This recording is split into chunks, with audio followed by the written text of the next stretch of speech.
তরলের সান্দ্রতাঙ্কের মাত্রা কত? আমরা জানি সান্দ্রতার কী কাজ?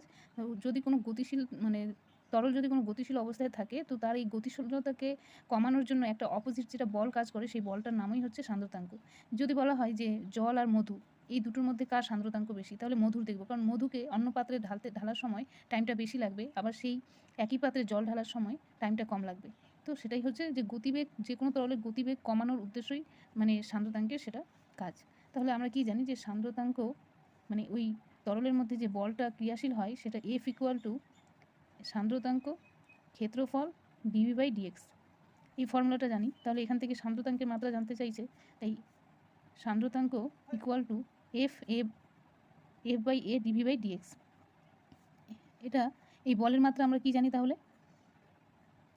বলের মাত্রা জানি mL T-2। এটা কোথা থেকে আসলো? F = mF মানে ভর ইন্টু ত্বরণ থেকে। আর A হচ্ছে ক্ষেত্রফল মানে L² ইন্টু ডিভি মানে বেগ মানে LT-1 বেগ/সময় সময়, আর dx হচ্ছে শুধু L। এখানে L কেটে গেল, এই L² উপরে উঠলে L⁻⁻1 আর এই -1 উপরে উঠলে T⁻⁻1। তাহলে এটা মাত্রা সান্দ্রতাঙ্কের।